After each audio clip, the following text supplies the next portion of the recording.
Welcome in to another episode of my Dynasty Fantasy Football YouTube. Today, I'm looking at the Dynasty running back landscape with rankings and tiers now that we have 2024 rookies included. Make sure to like, comment, and most importantly, subscribe if you haven't. Let's go. Let's start with tier one. So tier one, we have the big three: Bijan Robinson, Breece Hall, and Jahmyr Gibbs. Pretty much everyone has these as their top three running backs in Dynasty. And we're going to take a look at how I feel, whether these players are overvalued, undervalued. Let's jump into it. They're all overvalued, all of them. Why? It's not that I have them in a different order or that I don't like them. It's what's available at those spots. So let's look at the players one by one. Bijan Robinson on Keep Trade Cut is running back one, 15th overall in Superflex tight end premium, while I have him running back one, like KTC, but 26th overall, way lower. Why is that? It's because of quarterbacks. You're going to see the same with Breece Hall, 19th overall for me, 19th overall for KTC, 27th overall for me, RB2 for both. Jahmyr Gibbs, the same. 20th overall for KTC, 28th overall for me, RB3 in both places. So the order's the same, but the overall is way lower. Now, let's say you had these three players: Bijan Robinson, Breece Hall, Jahmyr Gibbs. How could you trade them? What could you do instead? Trading them is hard. So my solution is not to draft them in the first place and to draft some of these players instead. Puka Nacua is behind Hall, behind Robinson, kind of in the mix with Hall and Gibbs. Garrett Wilson is behind them all. And Kyler Murray and Brock Purdy also are usually behind all of them. I would just rather invest in a quarterback or these young productive wide receivers in Superflex over spending my second round pick on high-end running back. I'm just not going to do it in a Superflex Dynasty format. Overall thoughts on tier one, kind of talked about it. They're my top three running backs: Bijan Robinson, Breece Hall, Jahmyr Gibbs. I have them in the same order, but I'm just not drafting any of them. The only way I could have these players, and they are hard to sell, so if you have them, I'm okay keeping them. But the only way I would have them is if I drafted Jahmyr Gibbs last year or Bijan Robinson last year, or I traded for Breece Hall when he was hurt on the low. Those are the ways I could have these players. But if I'm drafting a startup this offseason, there's no way I'm getting any of these players. Let's look at tier two. Christian McCaffrey at RB4, Jonathon Taylor at RB5. You're going to notice a similar theme. They're both overvalued. Why is that? It's not because of where I have them in my running back rankings, RB4 versus RB4. It's overall. Christian McCaffrey, to me, is wildly overvalued. 26th overall on Keep Trade Cut. I have him 45th overall.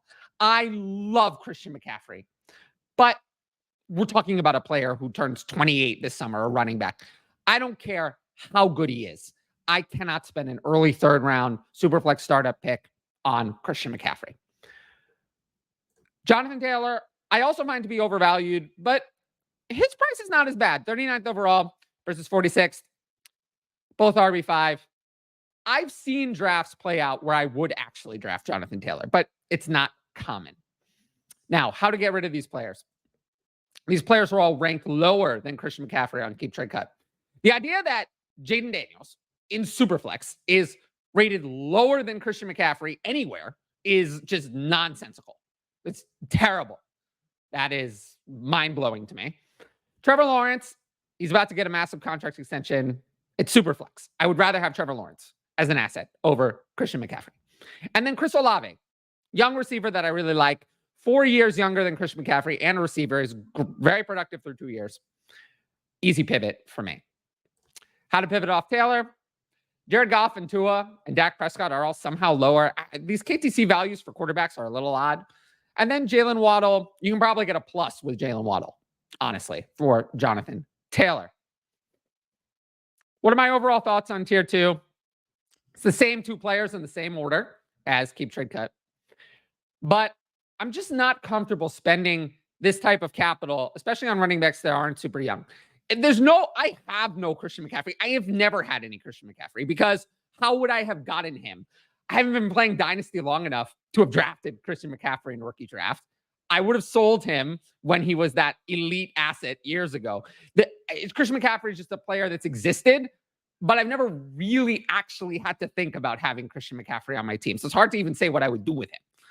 As for Jonathan Taylor, there are situations where I've had Jonathan Taylor, where I've recommended patrons draft Jonathan Taylor, trade for Jonathan Taylor. The price is not horrible, but in most cases, he's less of a sell for me than McCaffrey. He's more of a hold. But yeah, it's my thoughts on these players.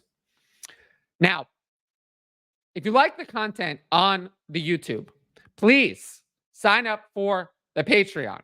You get my rankings, which is going to portray all of this better than any video possibly could.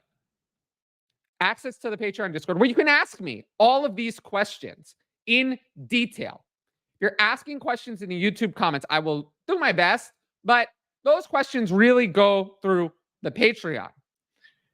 And of course, all advanced questions for all of these YouTube videos are for patrons only. At the end of the day, this content, is independent content. It's not supported by a corporation. It's not supported by big money or investors or any of that.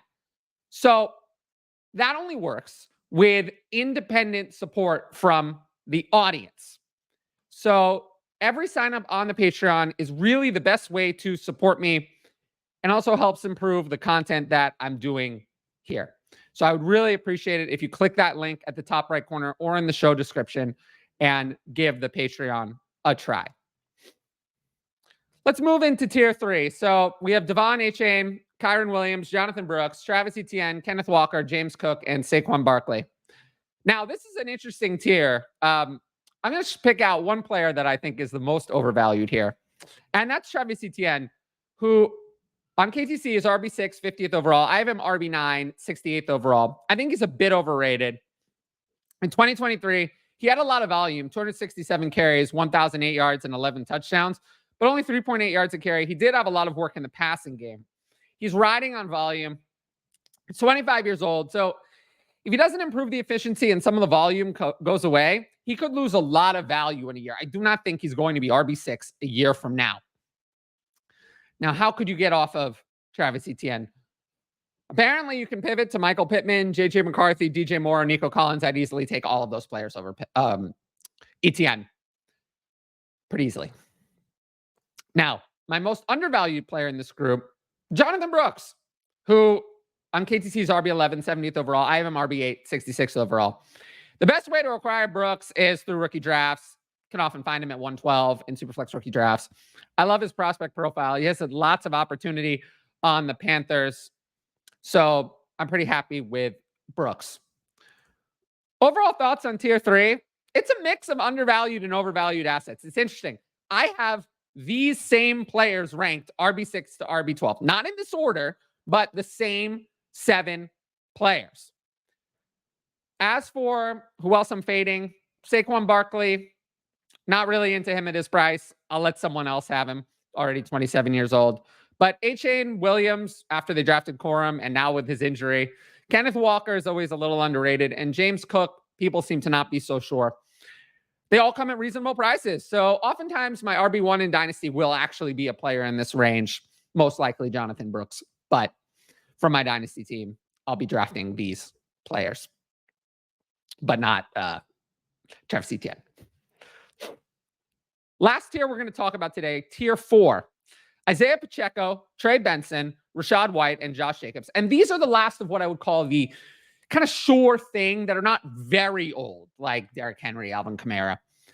These are sure things, as in, well, 3 of them are going to produce this year. They are going to produce. If they don't get hurt, they will be fantasy usable.